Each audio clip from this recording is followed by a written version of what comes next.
God's love, the list of your dreams, okay lang po ba? Labas po natin, taas natin mamaya. Pero kung hindi naman po dala, it's okay. I want you to lift up all your prayers and dreams. And as one family, let's pray for one another's dream. Jesus, we surrender. May mga times talaga, Lord, that may doubts. Hindi namin alam kung mangyayari pa ba to?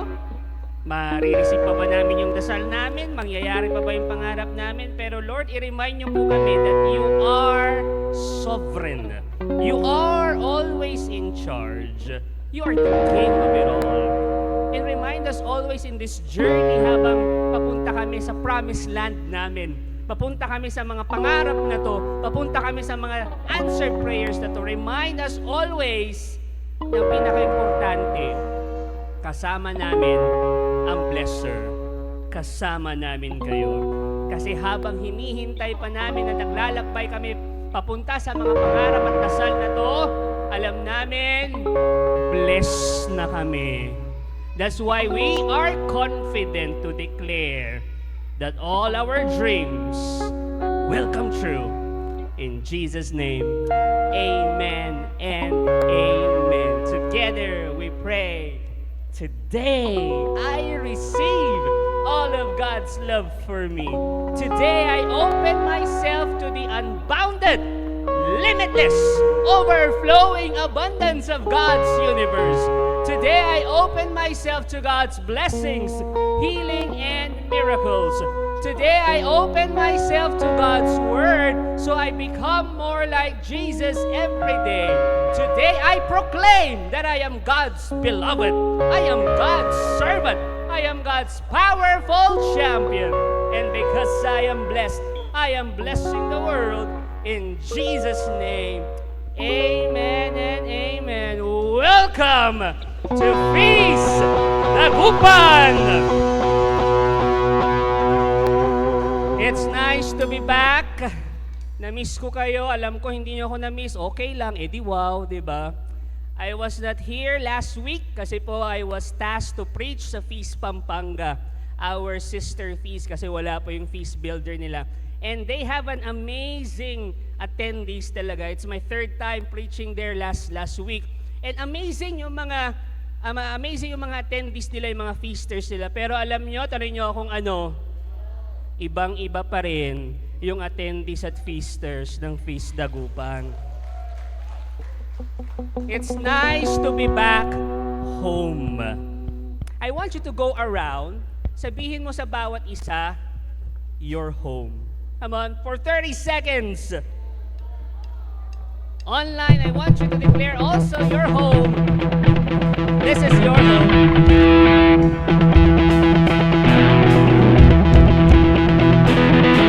Hug them, kiss them kung magkakilala kayo. Kung hindi naman, fist bump. Tell them, you are home. You are home.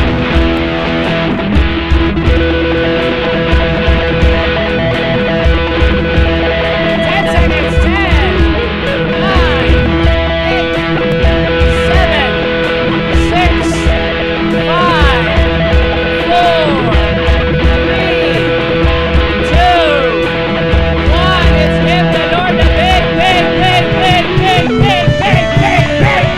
big shout of praise!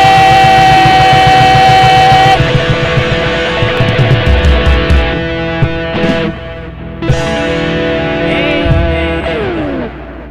Meron po ba mga first-timers in the house? O po kayo maiya, just raise your hands. Welcome po after the feast. Dito po tayo magkita-kita sa gilid and I want to welcome you.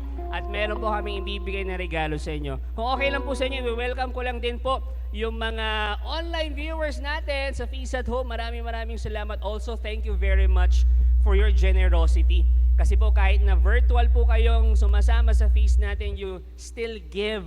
Maraming salamat po. Again, they will flash sa screen kung paano ba kayo magbibigay at makakatulong sa misyon natin. Friends, are you ready to hear God's word today? Feast Dagupan, City Mall, Mayombo. Saan ka man sa City Mall ngayon? Food court, Merry Mart, parking. hanggat naririnig mo ang boses ko, I always believe in this. This is God's message for you. Are you ready? Friends, this is the Word of God that tells you you are loved. We honor the Word, we sing.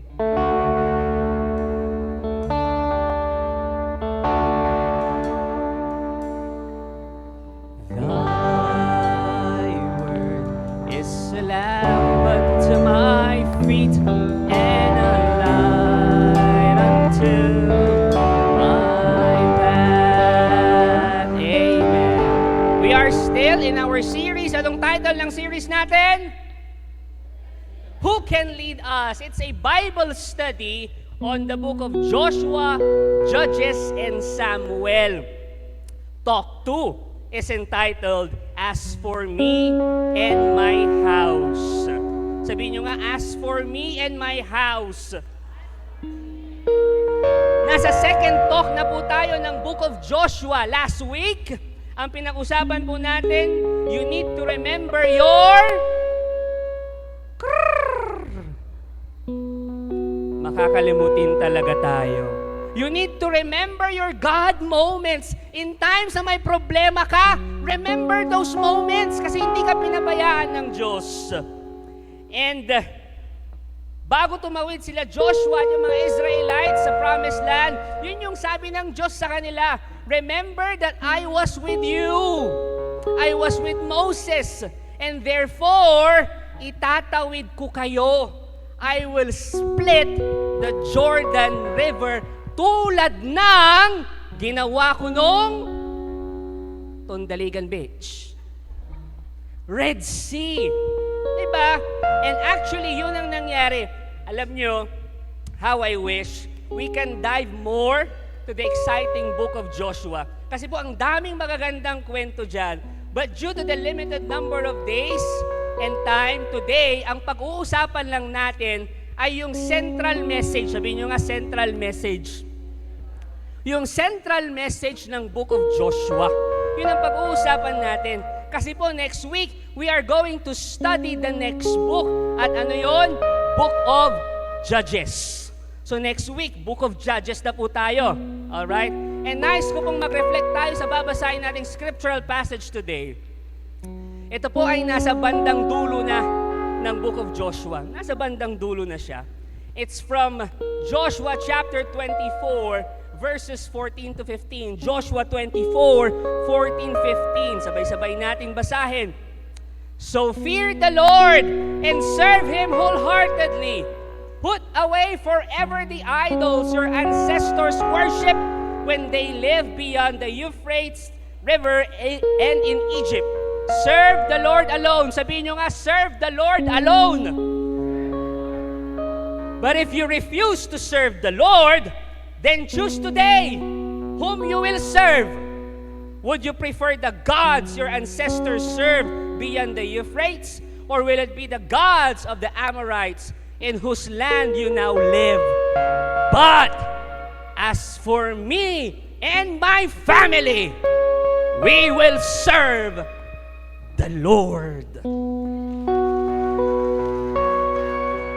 As for me and my family, we will serve the Lord. That's our one big powerful message today. Pakisabi sa katabi mo, sikuhin mo, as for me and my family, we will serve the Lord. Ang ganda niyan, lalo na kapag ikakasal na kayo, ang gandang declaration niyan. As for me and my family, we will serve the Lord. Upo po muna tayo, mamaya po patatayin ko po ulit kayo. Kung babasahin natin uli yung binasa natin, sabi doon, serve the Lord wholeheartedly. Di ba? Sabi doon, serve the Lord alone. Choose whom you will serve. Para bang kapag titignan natin, parang napakaseloso ng Diyos. Possessive si Lord. Gusto niya, siya lang. Sino po dito ang may asawa o may jowa, taas ang kamay? Sabihin niyo, yippee! Parang hindi kayo masyadong masaya. Di ba naiintindihan natin yun? Yung tipong ang gusto natin, tayo lang. Di ba? Ayaw natin ng number one tayo. Gusto natin only one. Kung katabi mo ang asawa mo, sabihin mo sa kanya, you're my only one. Jubel, you're my only one. Ganon din si Lord. Ang gusto niya, siya lang. Ganon din si Lord. But let me give you the context para mas maintindihan natin. Why do we see this mandate from Joshua? Kung bakit pinapipili niya yung mga Israelites, kung sino yung pagsisilbihan nila para mas maintindihan natin. Alright? Kasi ang dating nung binasa natin, parang grabe naman si Lord. Seloso. Possessive. Ito po yung background. Yung mga Israelites, along with Joshua, after escaping Egypt and traveling in the desert for 40 years, the Israelites were now entering into the Promised Land. Papasok na sila sa Promised Land. Imagine niyo yun ha. Papasok na sila sa Promised Land. Pero, sabihin niyo, pero, may malaking problema. Tanungin niyo kung ano. Andyan na sila sa lupang pinangako. Andyan na sila sa Promised Land wherein abundance overflow. But the problem is this. May nakatira doon. May nakatira sa Promised Land.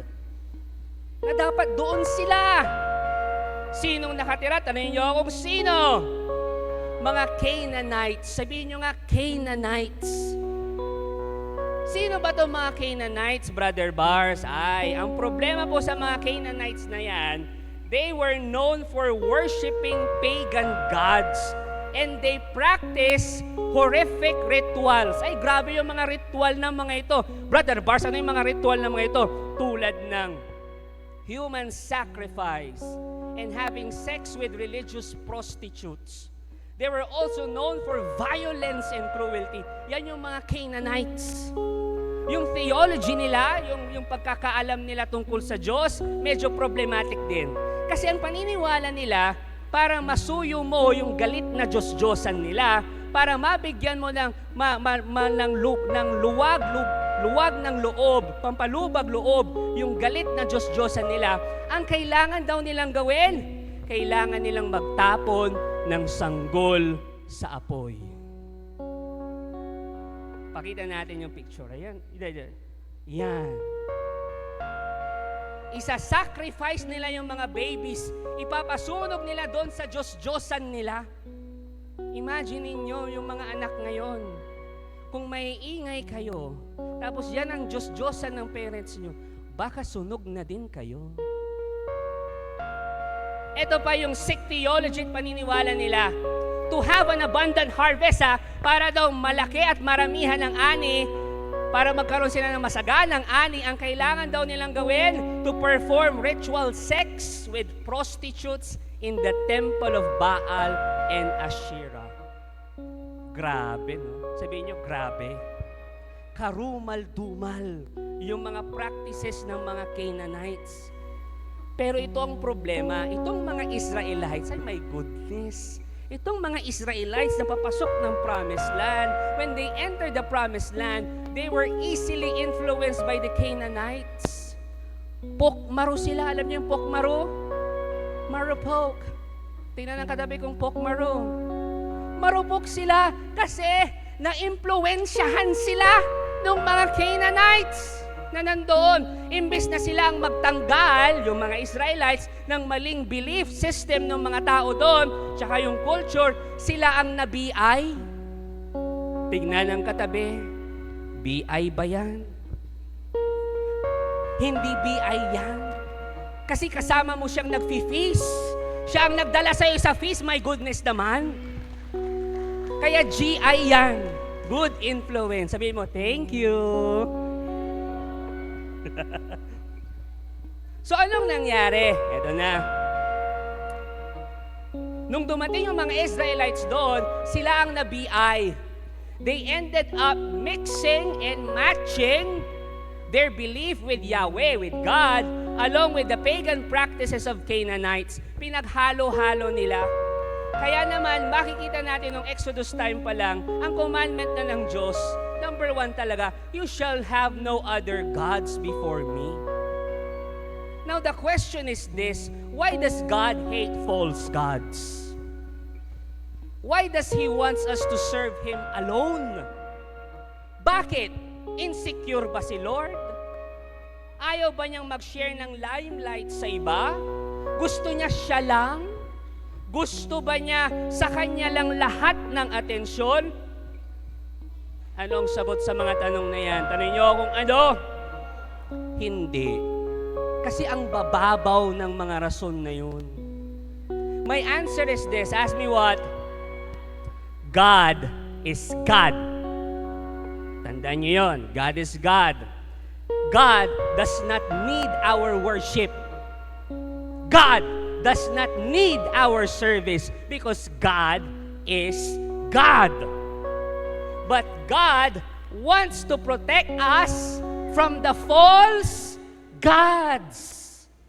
Bakit? Kasi po sa biblical perspective, itong mga false gods na ito, they represent demons, the evil ones. Kaya sabi ng Diyos, ako lang ang i-worship nyo. Kasi pinoprotekta, susundan nyo ko.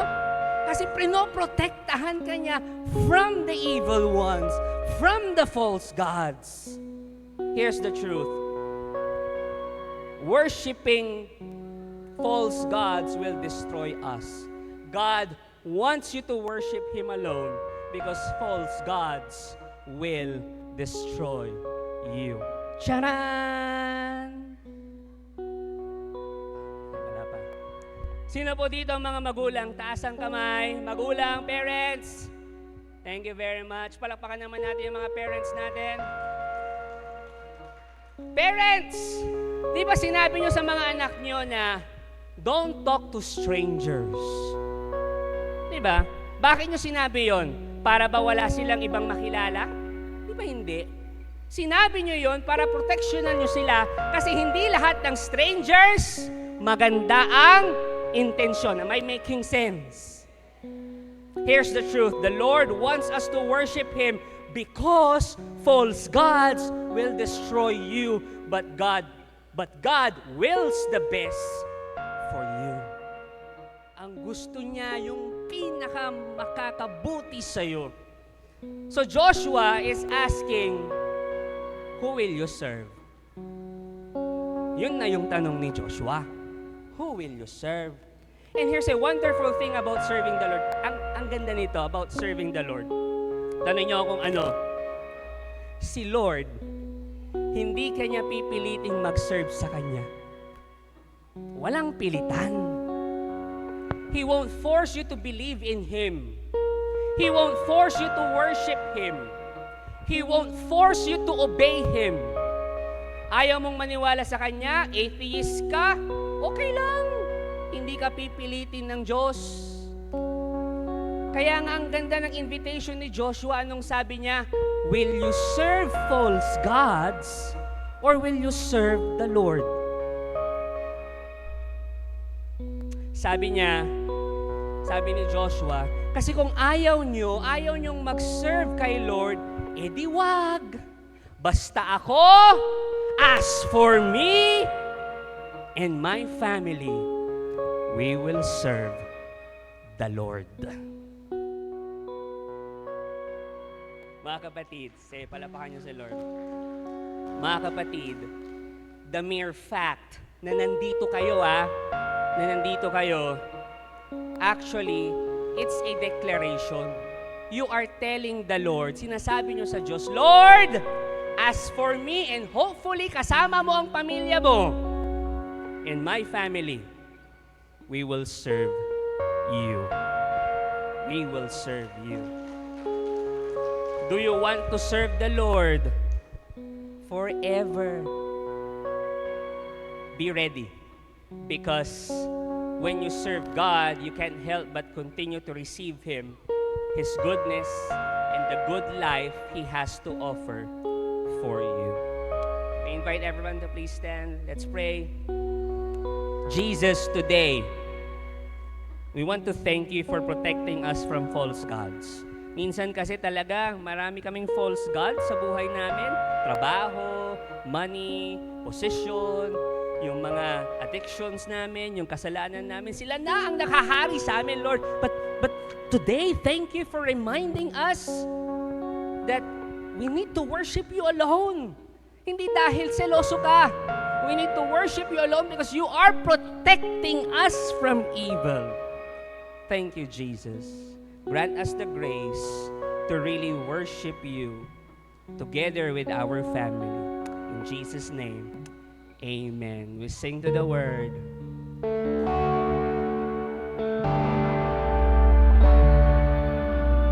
Thy word is a lamp unto my feet and a light unto my path.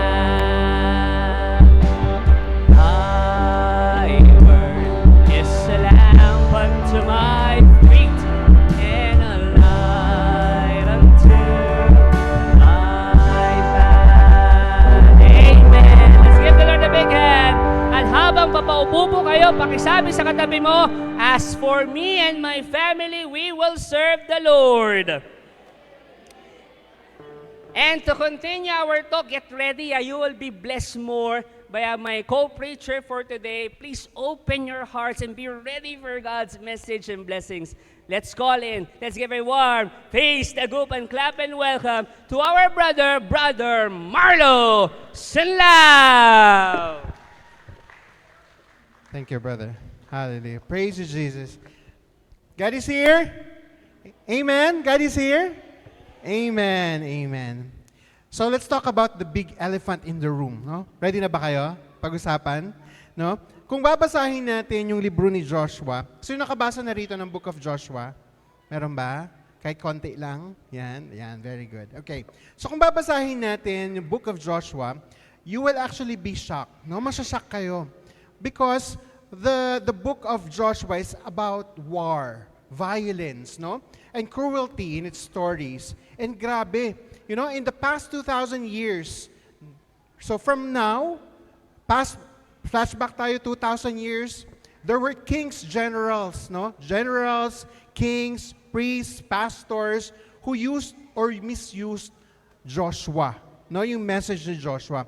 Quoting from its stories of conquest as defense of their battles. Isa na dyan yung medieval crusades that reclaimed the Holy Land. No? Sino mahilig dito sa history? Yan, mataas ang kamay. Yan, no? So, when I researched, there were about 8 crusades, no? 8 crusades or so that reclaimed the Holy Land. And second is the Europeans subjugated the Indians in the Americas in the 1500s. During the 1500s, ang Amerika po ay sinakop ng Europeans. So hindi puti talaga, no? Hindi mga puti talaga ang original inhabitants ng Amerika. And third is the apartheid in South Africa in the 1950s. Grabe, no? Akala ko yung apartheid nangyari lang sa Amerika, no? Pero nangyari din pala ang apartheid or apartheid sa South Africa noong 1950s. Ano yung apartheid?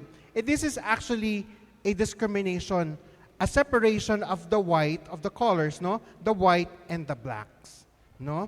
Yan. So those are, all of those that I mentioned, those are misinterpretation of Joshua.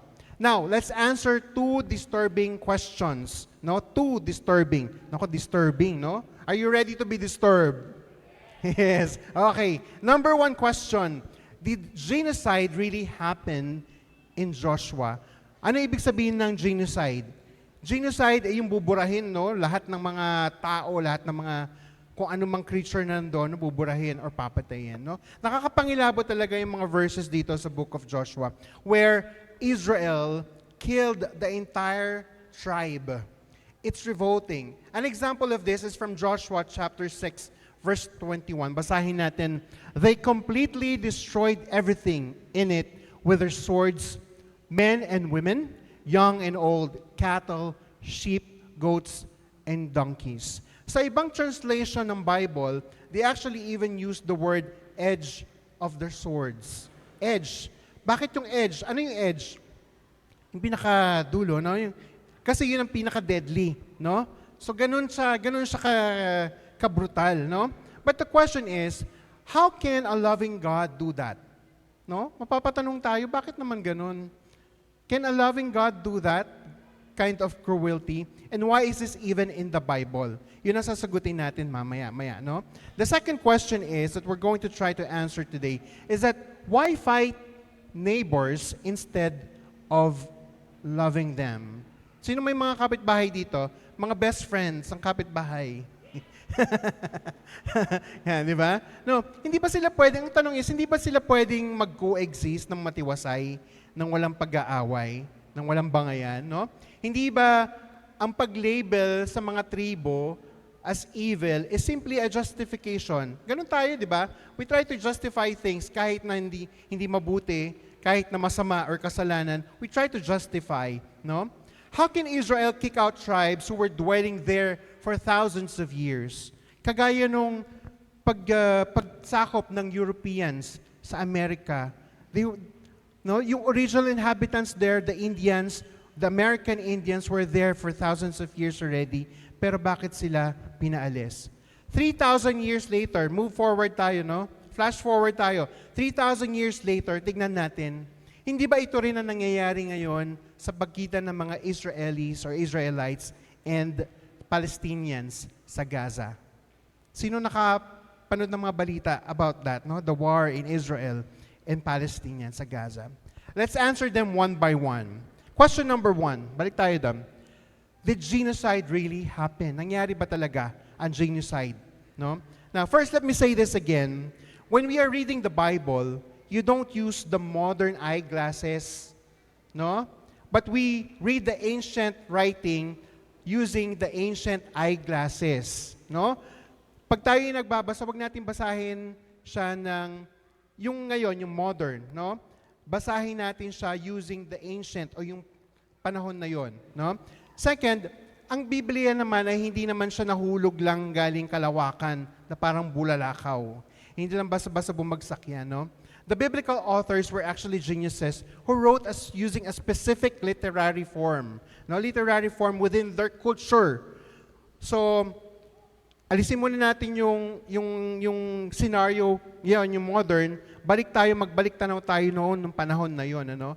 Isipin natin kung ano yung kultura nila noong panahon na yon. So for us to understand them, we must respect their chosen style. Okay ba tayo doon? Okay? Yan. So concerning the question that if there's really genocide, kung nangyari ba talaga ang genocide during that time, no? The writers of Joshua use a lot of hyperbole, no? Pakisabi nga, hyperbole. Ayan, hyperbole. What is hyperbole? Hyperbole means exaggeration, no? Exaggeration. May kaibigan ba kayo na pag nagkukwento, exaggerated, no? Exaggerated, no? That's hyperbole. They exaggerated to drive home the message to destroy all evil in our lives, no? Patayin lahat ng mga demonyo sa buhay natin. Exaggerated, no? No? Patayin lahat ng mga demonyo sa buhay natin, o mga pasaway sa buhay natin. Ganun ka-exaggerated, no? Ang author ng book of Joshua. Now, here's why we know it's hyperbole or exaggerated. In Joshua chapter 10, it says, Israel waged war in Hebron and captured the town and killed everyone in it, including its king, leaving no survivors. No? Paki-highlight at bold yung leaving no survivors. Napaka-barbaric, no? Grabe, barbaric. But 5 chapters later, no? Nasa book of Joshua pa rin tayo. Move forward tayo 5 books or 5 chapters later, It says, Caleb, ang kanang kamay ni Joshua, was fighting these same people. Di ba? Same people. Ang sabi, nung 5 chapters earlier, sabi doon, leaving no survivors. But 5 chapters later, sabi, si Caleb is fighting the same people. The same people. Pero hindi ba sinabi na wala nang survivors? So, sino mga to? Tao na to? Mga zombies ba to?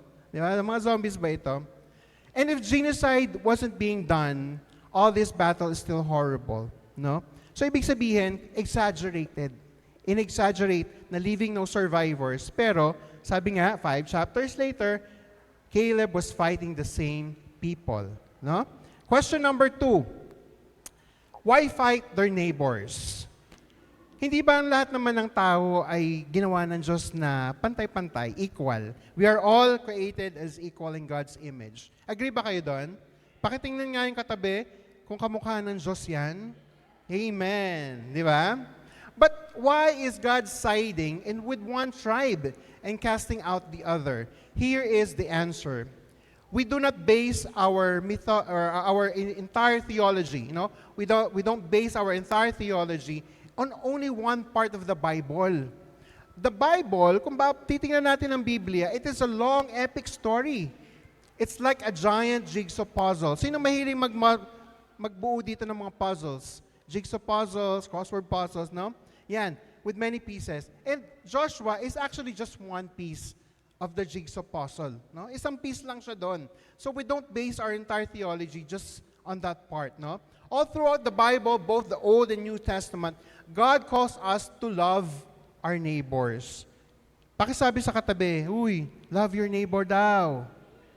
Love your neighbor. Yan, love your neighbor. And as far as back to Genesis, Genesis chapter 12, verse 1 to 2, basahin natin doon. He told Abraham, all peoples on earth will be blessed through you. Another thing, in Leviticus naman natin, magugulat kayo, no? In Leviticus chapter 19, verses 33 to 34, sabi doon, when a foreigner resides within your land, you shall not mistreat him. The foreigner residing among you, must be treated like one of your native born. Love him as yourself, for you were foreigners in Egypt. I am the Lord your God.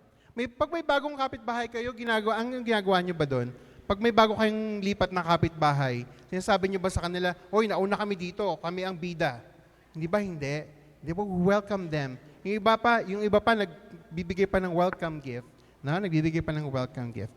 And I can go on and on because the Bible is overflowing with this message. So Joshua was written with a different message. What is that message? That is to remove the false gods that can destroy us. Do you believe that there are a lot of false gods up until now? Yes? Yes. So, di-discuss natin yan. And before I end my part, I'd like to share with you a story about a pastor who attended the court hearing. Nag-attend siya ng court hearing to protest the building of a tavern. What is a tavern? It's a nightclub. Patay sindi. Patay sindi. Yung mga kabataan, paki-explain po yung sa mga matatanda, kung what is tavern or nightclubs, So, the pastor was attending a court hearing, to protest yung tinatayong nightclub sa tabi ng kanyang church at malapit din sa mga public school. And yun ang sabi ng lawyer ng nightclub sa pastor, oh, pastor, nakakagulat naman. Bakit ka nandito sa hearing? Hindi ba dapat nandoon ka busy, tending to your flocks, inaalagaan mo yung mga tupa mo? And the pastor said this, just one line. Today, I am fighting the wolves. Today, I am fighting the wolves. A lot of Christians, marami sa ating mga Christians, we cultivate on only a sentimental emphasis on peace and goodwill. Let me borrow Grace Tan Felix's viral punchline. Okay na to. Di ba? Okay na to. As long as there is peace and goodwill, okay na to, hayaan ko na. And we just ignore the spiritual battle against sin. Hinahayaan lang natin. But if that's the case, brothers and sisters, we are actually losing, or we've already lost the victory, and we are working for the enemy instead. Huwag nating kalimutan ang warning or babala ni Paul about the savage wolves that are ready to destroy our flock or to destroy the flock. Ang sabi doon sa Acts chapter 20, wala dyan. Acts chapter 20, verse 28 to 29. So guard yourselves and God's people. Feed and shepherd God's flock. His church, purchased with His own blood, over which the Holy Spirit has appointed you as leaders. I know that false teachers, false gods, like vicious wolves, will come in among you after I leave, not sparing the flock. So Joshua was not about a conquest, no? It was written to the conquered. Sinulat ito para hindi sa mananakop, but sinulat ito para sa mga nasakop na. When Joshua was written, you imagine this in this modern times, Israel was an exiled people, slaves in Babylon. Jerusalem was burned to the ground, just like what's happening right now. They are burning the place to the ground. Their temple was turned to rubble, and they were driven out their land. So conquest cannot be its main message. They were suffering from it, and horribly. So if that is not their message, the big question is, what was it?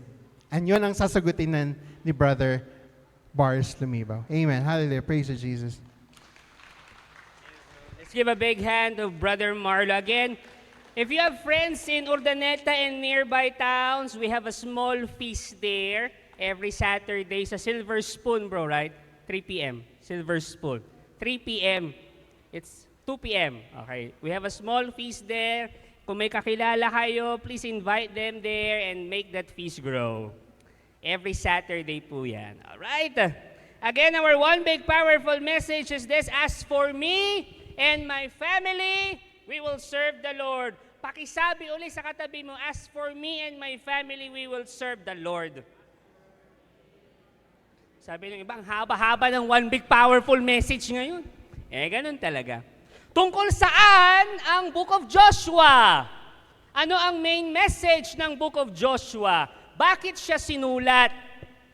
Mamaya, malalaman natin yan sa pagbabali. Sasagutin ko yan mamaya. Alam niyo, gustong-gusto kong sabihin to, lalo na sa the feast, we become the God we worship.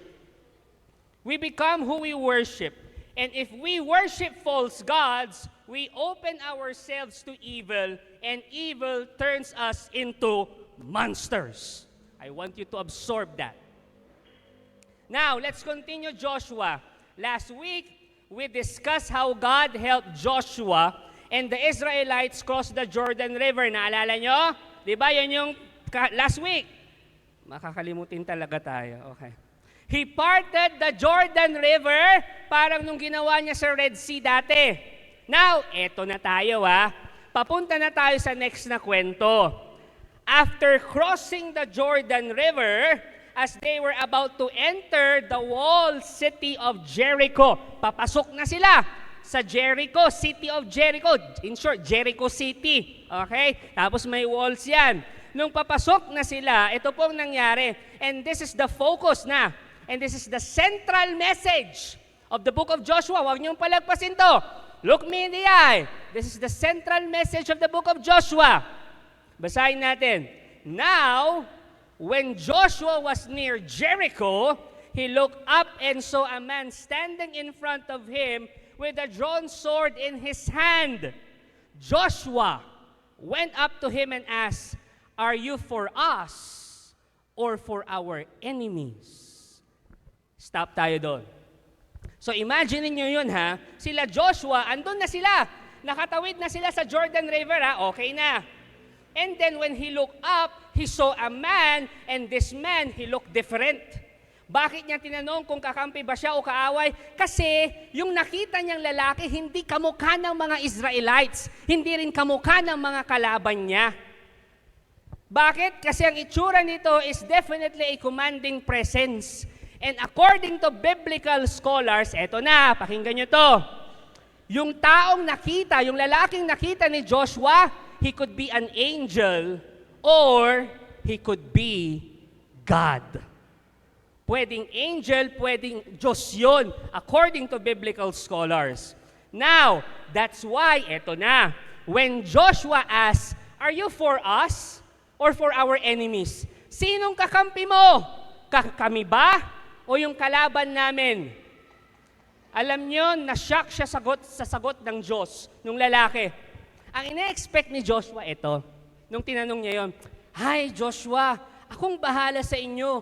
Kakampi nyo ako. Dudurugin natin yung mga Canaanites na yan. Yung mga nandyan sa Jericho City, City of Jericho, dudurugin natin sila." Yun ang ina-expect na sagot ni Joshua. But you know what? Anong sagot ng Diyos sa kanya? Basahin natin. neither. Sabihin nyo nga, neither. But as commander of the army, the Lord, I have now come. Let's pause there. Now, sabihin nyo nga uli, neither. Teka lang. Di ba, ang bayan ng Israel, chosen nation of God, di ba ang mga Israelites, chosen people of God, how come hindi kumakampi sa kanila si Lord? Hindi ba kayo nagtataka?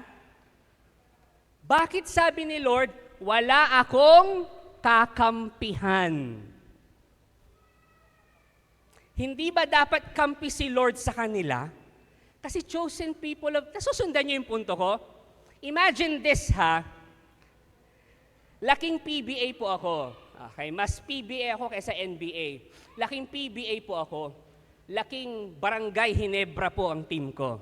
Okay? Mga kabarangay kami. Lahing never say die, ika nga nila. Si Brother Lawrence, yung nandoon, pure foods yan. Pure foods na ngayon, Magnolia na. Okay? Now, imagine niyo to, pareho kaming nagdadasal na manalo ang team namin. Nagdadasal ako, sana manalo ang Hinebra. Siya nagdadasal, sana manalo ang Pure Foods, Magnolia. Kasama niya si Brother Jaime. Kilala kong mga Pure Foods dito eh. Now, kanino kakampi si Lord? Nasusundan niyo ako? Kanino kakampi si Lord? Pero anong sabi ni Lord sa amin, wala akong kakampihan sa inyo. Eto pa, sa darating na eleksyon, pare-parehas tayo nagdadasal na manalo yung mga kandidato natin. Kahit magkakaiba tayo ng iboboto. Alright? At sasabihin natin, Lord, kampihan mo naman kami kasi masasamang ugali nung kabila. Tapos yung kabila, ganun din ang iniisip sa inyo. Lord, kampihan nyo kami kasi masasamang ugali nung kabila. Na nasusundan nyo yung punto ko? Diba? So anong sagot ng Diyos? Wala akong kakampihan. Alam niyo, pakinggan niyo po ito, huwag niyong palagpasin ito. Yan ang problema sa atin. Ang gusto natin, kampihan. Tama o tama? It's always us versus them. Kami-kami, kayo-kayo. Kami-kami, kayo-kayo. And here's the problem. We love glorifying ourselves. We love glorifying our side. And everyone who is not like us, we tag them as enemies. Kaaway ko yan. Salbahi yan eh. Bakit? Hindi ko siya kasamahan. Hindi ko siya kasama. Hindi kami pareho, kaya salbahi yan. Nasusundan niyo ako? So anong ginagawa natin? Lord, sasabihin natin, Lord, masasama yung mga yun kampi tayo. Sila ang kaaway natin. I-bless mo kami. Huwag mo silang i-bless. Nasusundan niyo yung punto ko? But what is God telling us? Kanino siya kampi? Neither. Sabi ni Lord, wala akong kakampihan. And why is this verse so important? Bakit importante yung passage na yan? Because the book of Joshua is not about conquest.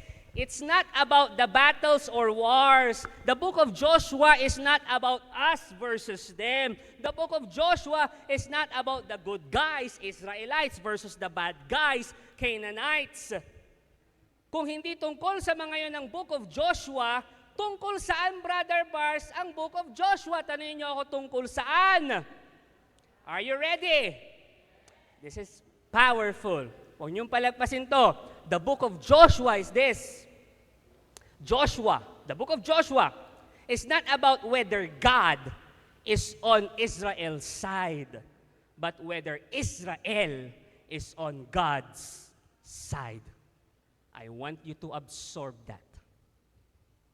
Ulitin ko po hindi ito yung book of Joshua tungkol sa kung ang Diyos ba kampi sa Israelites, kundi ang book of Joshua ay tungkol sa kung kakampi ba ng Israelites ang Diyos.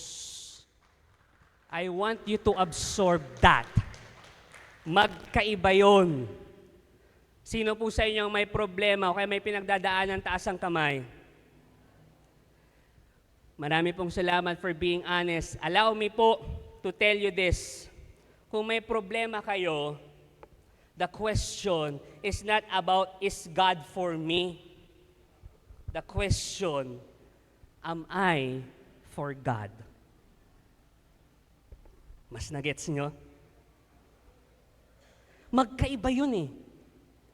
Are you on His side? Kakampi ka ba ng Diyos? Yan tayo eh. Gusto mo, kampi sa'yo si Lord. Pero ikaw, ayaw mong kumampi kay Lord. Kakampi ka ba ni Lord? O nung kabila? Parang ito. Next slide. Rold. Maraming salamat po, Ama. Nag-reply si Rold. Walang anuman, anak. Wrong spelling. Explain ko pa. Imbis na Lord, Rold. Kanino kakampi? Kay Lord o kay Rold? Explain ko pa talaga. Kakampi ka ba ni Lord? Kaya ang ganda ng response ni Joshua. Basahin natin ulit. Balik natin doon sa verse na yon. Ito yung response niya. Then Joshua fell face on the ground in reverence and asked him, "What message does my Lord have for his servant?" Anong ginawa niya? Nag-bow down. Tapos sabi niya, "Lord, anong gusto mong sabihin sa servant mo?" Remember this, Joshua is the leader, the commander ng mga Israelites. Wala na si Moses. Okay? Pero klaro sa kanya na ang Diyos, siya pa rin ang commander-in-chief. Si Joshua, klaro sa kanya na kahit siya ang leader, servant siya ni Lord. Tagasunod lang siya sa utos ng Diyos kasi siya lang talaga ang masusunod. Si Lord lang talaga ang masusunod. Sabi niya, "Lord, tell me what to do. I am ready to do what you want me to do." And makikita nyo, all throughout the book of Joshua, makikita natin kung paano kumilos si Joshua at yung mga Israelites, how they served and worship God alone. And when they serve and worship God alone, they won battles. When they sided with God. Eto na. Sabihin nyo, eto na. The first battle they had, yung walls of Jericho. Pakita natin yung picture ng walls of Jericho. Yan muna. Yan. Meron siyang mataas na fortress. Tas alam niyo kung anong instruction ni Lord sa kanila, kung paano nila makakonquer yung city of Jericho? Tanong niyo kung ano. Sobrang weird nito Sabi ni Joshua, "Lord, paano namin matatalo tong Jericho? Paano namin batitibag yung walls of Jericho?" Ang instruction ni Lord sobrang weird. Sabi niya, "Joshua, and kayong mga Israelites, umikot kayo ng 6 na beses with your drums and lyres. Tumugtog kayo. In other words, mag-praise and worship kayo. Ikot lang ng ikot 6 times. Tapos on the 7th na ikot, sabay-sabay kayong sisigaw ng, "Ah!" Weird, di ba? Imagine niyo yun kayo may kalaban kayo. Tapos, ang dala-dala ninyo, drum, gitara. Tapos, iikot lang kayo. Tapos, on the 7th na ikot, yung sisigaw kayo. Sa tingin niyo, mananalo kayo? O di ulo kanda ka ni. Nasusundan niyo ho? Parang ganito.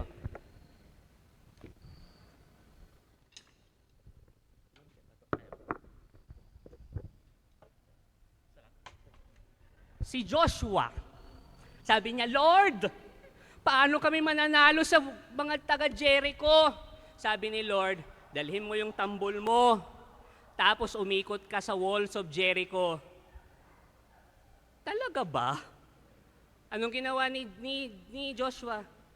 "Sige po, Lord. Tambol. Lord, sabi mo, ikot ako, di ba? Sige, ikot ako. Di ba nonsense? Di ba ang weird? Oh, Lord, sabi mo, ikot ako, para maano ko yung walls of Jericho, para masira yung walls of Jericho. Sabi mo, tatambul-tambul lang ako, Tatambul-tambul lang ako." Imagine niyo, 6 times siyang ginawa ito, yung kada isang beses, 1 linggo yun. So 7 linggo siyang umikot. Na-imagine nyo, tingnan nyo, tatawa-tawa na kayo, di ba? So ganito lang ang ginawa niya. Tatambol-tambol lang. Ito pang matindi. Siya lang ang nakakaalam kung bakit siya nagtatambol. Yung iba hindi nila alam. So yung iba tinatawanan na siya, pero sabi ni Lord, sige, ikot ka lang. Tambol, tambol. Tapos sabi ni Lord, magsama ka ng 7 pare. Itong 7 pare na to, hindi rin nila alam kung bakit nila gagawin yon. Alika Benz, Brother Marlo, Papa Cedrix, Brother Lawrence, Tagapindo. Alika, Chonsi, ilan na tayo? Bray, alika. 7 na ba? Imagine nyo to iikot kami. Kasi sabi ni Lord, matatalo natin ang walls of Jericho. Ikot lang kayo. Tambol lang kayo ng tambol. Tapos itong matindi. Hindi nila alam kung bakit namin ginagawa ito.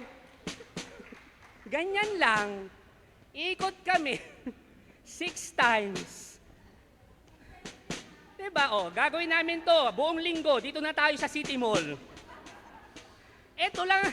Diba? Lord, gusto naming manalo sa Walls of Jericho. Anong gagawin namin? Umikot kayo, magtambol kayo. Di ba ang weird? Tignan nyo, mga pumapasok ng City Mall, pinagtatawanan na kami. pero yun ang sabi ni Lord. Ang weird, di ba? Ang weird pa kasi itong mga to sumama din. hindi nila alam kung bakit. Di ba? Ganyan yan si Lord. Palapakan naman natin yung 7. Thank you. Thank you, brothers.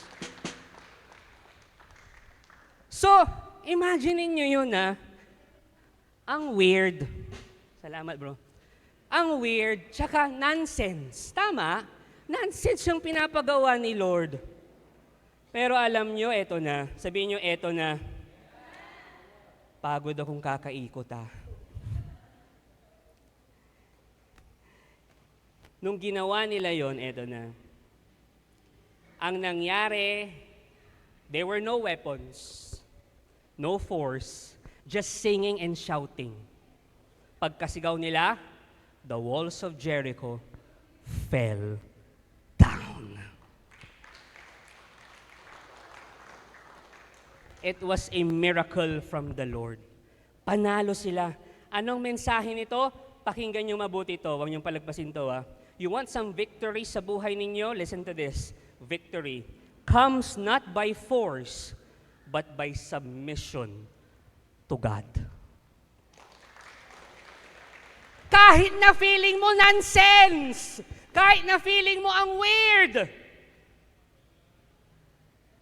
when you surrender everything to the Lord, victory comes.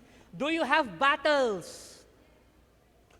Yung laban yung libote. Do you have battles? Battles. Sometimes, nakita ko si Cheryl kaya sabi ko, iano ko yung pronunciation ko. Sometimes, tsaka si Sis Charisma, nagkatabi pa sila. Sometimes, the Lord will let you do things that are ridiculous. Yung mga walang sense. Ang sama ng ugali ng asawa mo, tapos sabi sa'yo ni Lord, intindihin mo na lang. Ikaw na lang ang mag-sorry. Tapos sasabihin mo, ako pa ang iintindi? Siya na nga ang masama. Ako pa ang magsusorry. Siya na nga ang mali. Siya ang may kasalanan. Siya ang baguhin mo, Lord. That's ridiculous, sabi mo. Nasusundan nyo? Pero pakinggan nyo to, It's ridiculous. But if you want the miraculous, you've got to ready to do the ridiculous. Sige, palapan nyo lang. Minsan talaga, mabagal ang signal natin, How? Submission and surrender. Sunod ka lang kay Lord. May battles ka ngayon, sunod ka lang kay Lord. Minsan nonsense yung ipapagawa niya. Sunod ka lang. Ang ganda ng ginawa ng Diyos on their first battle. On their second battle, eto na. Sinong kalaban nila? Charan! May nakita ko, AI. AI. I. Sabihin nyo, I. Ito pong nangyari. After their stunning victory at Jericho, Israel moved on to their next target. Ano yung next target nila? The city of Ai. Ai City. Tapos itong city of Ai, maliit lang ito, tsaka mahinang city. Mahina lang, maliit lang. So naisip ng mga Israelites, madali lang ito, manilang ito, no sweat, mahinang city ito. Alam niyo kung anong nangyari? Tanong niyo kung ano. Unfortunately, they lost. Natalo sila dun sa mas maliit, dun sa mas mahina. Can you imagine yung pagkalito ng mga Israelites? Bakit ganun? Dun sa Jericho na ang lakas-lakas, nanalo tayo. Ang ginawa lang natin, umikot lang tayo tsaka sumigaw. Dito, ang hina-hina, mga mahinang nilalang, natalo tayo. Bakit ganun? Sabi nila. Bakit sila natalo? Talin niyo kung bakit. It was actually not military failure. It was spiritual failure. Now, let me explain that. Ito po ang nangyari. If you will read the book of Joshua, ang sabi po doon, meron pong isang lalaki doon, ang pangalan niya ay Achan. So para hindi niyo makalimutan ang pangalan, Achan. Okay? Si Achan po, okay? Sabihin niyo nga Achan. Si Achan, he disobeyed God. After Jericho fell, nung natalo yung Jericho, anong ginawa nitong Achan? He stole treasures that were meant to be dedicated and offered to God. Ninakaw niya. Anong ginawa niya? Tinago niya for himself. Akala niya walang makakakita, pero may nakakita. Si Lord. And because of one man's hidden sin, the entire nation was defeated. Bakit? Brother Bars, anong ibig mong sabihin? Anong nangyari? Eto yung nangyari. Because they marched into the battle. Papunta na sila sa battle, sa city of Ai, confident. Kasi nanalo sila sa city of Jericho ng patambol-tambol lang, di ba? So confident sila, ay mananalo tayo dito, mahinang nila lang to. March na sila doon. They were expecting na siguradong panalo tayo dito. Kasama naman natin si Lord. But they did not realize, listen to this, hindi lang si Lord ang kasama nila. Kasama rin nila yung false God ni Achan. At ano yon? Yung kayamanan. Susundan niyo ako? Tandaan niyo po ito, you cannot worship two gods. The treasure should be dedicated to God. Yun yung purpose nun. Ang problema, nagkabaliktad. Si Lord ginamit ni Achan para sa personal gain niya. Let me tell you this. Look at the screen. God is not a means to an end. You don't use God for your purpose. You let God use you for His purpose. It's not about your victory. It's about God's victory. And I want you to absorb that. Minsan ganito tayo, Lord, magdadasal ako, I will pray hard enough, pero i-bless mo yung plano ko, Lord. Magdadasal akong mabuti, i-bless mo tong plano ko. But instead of ganun ang dasal natin, dapat ang dasal natin, Lord, align my plans with your will.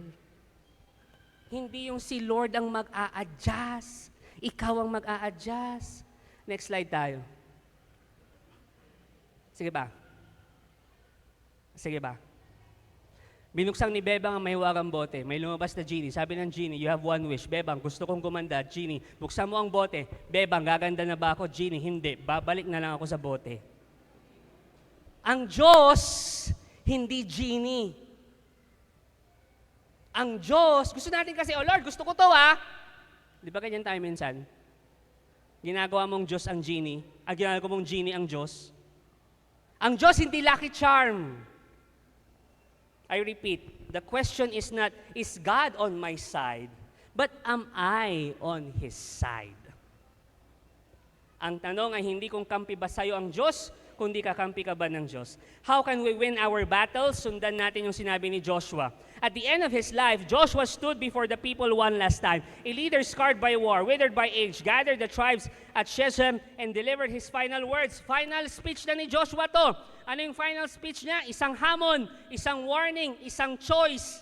At ano yung speech niya? Yung binasa natin kanina. Basahin natin ulit.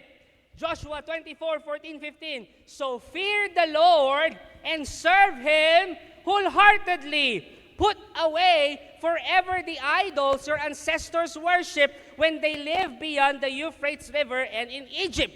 Serve the Lord alone. But if you refuse to serve the Lord, then choose today whom you will serve. Would you prefer the gods your ancestors served beyond the Euphrates? Or will it be the gods of the Amorites in whose land you now live? But as for me and my family, we will serve the Lord. Brothers and sisters, the book of Joshua was never about conquest, but commitment. Committing to worship and serve God alone. May I invite everyone to please stand.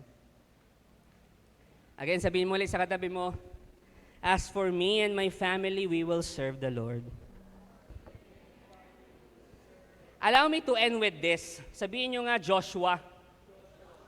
In Hebrew, ang translation ng Joshua ay Yehoshua. Sabihin nyo nga, Yehoshua. What amazes me is this. Ito yung nakaka-amaze. The name Jesus sa Hebrew, ang translation niyan, shorter version ng Yehoshua. Ang translation ng Jesus sa Hebrew, Yeshua. Sabihin nyo nga, Yeshua. Now, anong ibig sabihin ng Yehoshua at Yeshua? It means Yahweh saves. God saves. The Lord is my salvation. Yun po ang ibig sabihin nun. Tanong, how did Jesus save us? Me? Through the cross. He died on the cross. How did He win over death and sin? Through the cross. It's not through force. It's not through combat. Jesus had His final victory through the cross. Instead of destroying His enemies, Jesus died for them. O di ba nonsense? Ridiculous? Instead of taking the life of sinners, He gave His own. O di ba nonsense ulit? Ridiculous? Kung titingnan nyo, it's ridiculous in a sense na paano siya makakaligtas? Paano siya magliligtas? Nakapako sa krus. Nasusundan nyo ako? So pinagtawanan nga siya eh. Talaga ba? Magliligtas ka, nakapako sa krus? O di ba nonsense? Di ba ridiculous? But Jesus trusted and obeyed His Father. Kahit na parang walang sense. Mamatay ka para sa kanila. Parang walang sense, pero I will obey. That's why there's victory. Kaya panalo tayong lahat. And listen to this. My dear Feast Dagupan family, huwag niyong palagpasin to ha. Habang naghihintay kayo ng victory niyo sa buhay, habang naghihintay kayo ng answered prayers niyo, ito ang gagawin ninyo. Pero bago yon, si Jesus, habang hinihintay niya yung victory na yon, anong ginawa niya? He preached. He healed the sick. He taught. In other words, He served. Bago siya pumunta sa victory na to. Nasusundan niyo pa ako? Now, going back sa sinabi ko, while you are waiting for your victories, ito po ang gagawin ninyo. Listen to this. Huwag niyong palagpasin to. If you are waiting for your miracle, if you are waiting for your answered prayer, if you are waiting for those dreams to come true, if you are waiting for your victory, do what waiters do. Serve. Nagdadasal ka na sana mangyari yung pinagdadasal mo, makamit mo yung pinagdadasal mo, makuha mo yung pangarap mo. Do what waiters do. You serve. Habang naghihintay ka ng victory mo, habang naghihintay ka ng result sa board exam, habang naghihintay ka na tumaas ang sahod mo, habang naghihintay ka na gumaling yung kamag-anak mo, yung kapamilya mo, habang naghihintay ka ng financial breakthrough, habang naghihintay ka na sana magkabati na kayo ng kaaway mo while waiting for that victory. you serve. And you will declare, as for me and my family, we will serve the Lord. We will serve the Lord. I want to lead you into a prayer of surrender. If this is your first time to surrender your life to Jesus, maraming salamat. If this is the end time, ilang beses mo nang ginagawa to, maraming salamat. Weekly ginagawa natin to. Jesus, we surrender to you our life. We surrender to you all our dreams. Yung mga pinagdadasal namin, kasi naniniwala kami, Lord, when we surrender it to you, alam namin you have the best plan for us. Pero Lord, habang naghihintay kami ng answered prayer namin, today, Lord, we will declare this, that we will serve you. I will serve you. Because in our service, nararamdaman namin yung pagmamahal ninyo. Grant us the grace to be committed to serve only you and not the other false gods. This we ask. In Jesus' name we pray. In Jesus' name we pray. In Jesus' name we pray. Feast Dagupan, we worship the Lord today! Thank you for watching. Be sure to subscribe to this YouTube channel para wala kayong ma-miss na video at live stream. Please also share this video to your loved ones, families, and friends. And do not forget that you can join us here live sa Feast Dagupan. God bless you all more. Mama Mary loves you.